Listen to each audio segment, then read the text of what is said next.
근신을 하라 깨어라 너희 대적 마귀가 우는 사자같이 두루다니며 삼킬 자를 찾나니.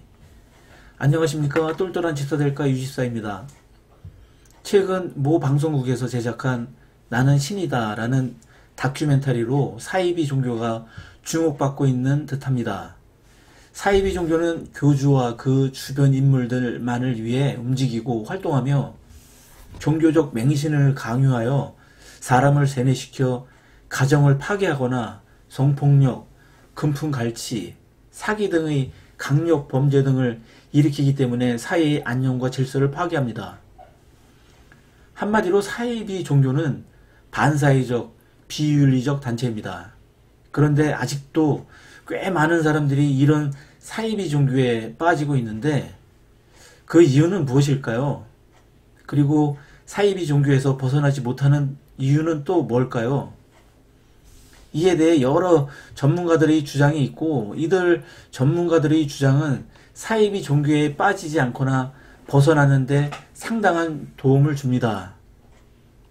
그럼에도 불구하고 이 시간에는 인생을 구렁텅이로 빠뜨리는 사이비 종교에 빠지지 않도록 내비게이션처럼 안전한 길로 안내하고 사악하고 더러운 종양과 같은 사이비 종교를 MRI와 같이 명확하게 보여줄 수 있는 챗 GPT의 도움을 받아보도록 하겠습니다. 챗 GPT의 도움을 받고자 하는 이유는 사람의 생각과 판단을 배제하고 오로지 객관적이고 사심없는 안내를 받기 위함입니다. 즉, 익숙하지 않은 목적지에 안전하게 가기 위해서는 운전자의 생각을 배제하고 내비게이션의 지시를 따르고 그리고 최선의 진단과 치료를 위해서 MRI 또는 CT의 도움을 받듯이 말이지요. 그 전에 사이비 종교가 사라지지 않고 있을 뿐만 아니라 나름 부흥하고 있는 사실에 대한 책임이 정통 기독교가 역할을 제대로 수행하지 못하고 있고 또 그 정통 기독교에 소속되어 있는 저와 같은 구성원들도 모범이 되는 생활을 하는 모습을 보여주지 못해서 그렇다는 점 솔직히 고백하고 회개합니다. 더불어서 어떤 분들은 하나님은 왜 이런 반사회적, 반인륜적인 사이비 종교를 그냥 내버려 두시나 라고 불평하실 수 있고 저도 그 점 동의합니다만 그 전에 우리 스스로가 기도하고 제가 주장하듯이 똘똘하게 신앙생활을 해야 하지 않을까 생각합니다. 또한 좁은 문으로 들어가라. 멸망으로 인도하는 문은 크고 그 길이 넓다. 라는 예수님의 말씀을 거듭 마음에 새길 필요도 있겠습니다. 그럼 이제 사이비 종교에 대한 챗 GPT의 답변 내용을 보겠습니다. 사이비 종교란 무엇인가? 사이비 종교는 주로 비합리적이고 위험한 교리나 신앙심을 가진 단체들을 일컫습니다. 이러한 종교는 종종 사람들에게 선동적이거나 그들의 자유를 억압하거나 때로는 돈을 요구하는 경우가 있습니다. 사이비 종교를 구별하는 방법은 다음과 같습니다. 첫 번째, 비합리적인 교리. 사이비 종교는 비합리적이고 불합리한 교리를 가지고 있습니다. 예를 들어 인류의 모든 문제가 외계인에 의해 발생한다는 주장이나 일부 교리가 과학적으로 입증되지 않았다는 등의 주장을 듣게 될 수 있습니다. 두 번째, 대인관계.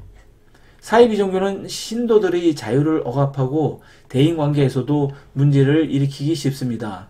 종종 이러한 종교는 신도들을 격리시키고 다른 사람들과의 교류를 제한하며 신도들을 강제로 결혼시키거나 성적으로 학대하는 경우도 많습니다. 셋째, 돈 문제. 사이비 종교는 신도들로부터 돈을 요구하며 신도들로부터 돈을 착취하는 경우도 많습니다. 이러한 종교는 신도들에게 비싼 강의나 상품을 판매하고 자선단체를 위한 기부금을 요구하기도 합니다. 넷째, 위험성. 사이비 종교는 종종 건강과 안전에 대한 위험을 초래합니다. 사이비 종교는 신도들로 하여금 의학적 치료를 받지 않도록 강요하거나 신도들에게 위험한 식단을 강요하기도 합니다. 다섯째, 선동적인 기도와 예언. 사이비 종교는 종종 예언과 기도를 사용하여 신도들을 선동하거나 불안감을 조성하기도 합니다. 사이비 종교는 실패한 예언을 숨기거나 진실을 왜곡하여 신도들의 불안감을 유발하기도 합니다. 위의 요소들은 사이비 종교를 식별하기 위한 몇 가지 특징에 대한 일반적인 가이드일 뿐입니다. 사이비 종교를 식별하기 위해서는 이러한 특징들이 모두 충족되어야 하는 것은 아니며 각각의 상황과 문화적 배경에 따라 판단이 달라질 수 있습니다. 따라서 사이비 종교를 구별하기 위해서는 다음과 같은 방법들이 도움이 될 수 있습니다. 첫째, 자료 수집 및 분석. 종교단체의 웹사이트, 출판물, 블로그, 온라인 포럼 등을 조사하여 교리나 신앙심, 신도들과의 대인관계, 돈 문제, 위험성, 예언 등에 대한 정보를 수집하고 분석합니다. 이를 통해 해당 단체가 사이비 종교에 해당하는지를 판단할 수 있습니다. 전문가와의 상담. 종교단체에 대한 상세한 정보를 수집하고 분석하기 위해서는 종교학자, 사이비 종교 전문가, 심리학자, 법률 전문가 등과 상담하는 것이 좋습니다. 경험 공유. 사이비 종교에 빠져 있는 사람들과의 경험을 공유하고 서로 조언하며 도움을 주고받는 것도 도움이 됩니다. 이를 위해서는 인터넷이나 커뮤니티 센터 등에서 사이비 종교에 대한 정보를 찾아보고 커뮤니티에 참여하여 정보를 공유하는 것이 좋습니다. 주의와 지성 사용.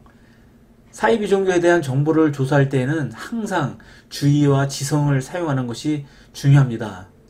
사이비 종교는 선동적이며 신도들의 마음을 조종하기 위해 다양한 기술을 사용하기 때문입니다. 따라서 정보를 검증하고 판단하는 능력을 갖추는 것이 필요합니다. 정확한 판단을 위한 시간과 노력. 사이비 종교를 식별하기 위해서는 시간과 노력이 필요합니다. 종교단체의 정보를 수집하고 전문가와 상담하고 경험을 공유하며 주의와 지성을 사용하면서 정확한 판단을 내리는 것이 중요합니다. 종교단체에 대한 결정을 내리기 전에는 다양한 정보를 수집하고 신중하게 판단하는 것이 좋습니다. 이상 사이비 종교에 빠지지 않는 길을 챗 GPT가 내비게이션 MRI처럼 보여준다. 1부였습니다. 사이비 종교에 대한 챗 GPT 답변은 2부에서 계속됩니다. 감사합니다. God bless you. 샬롬.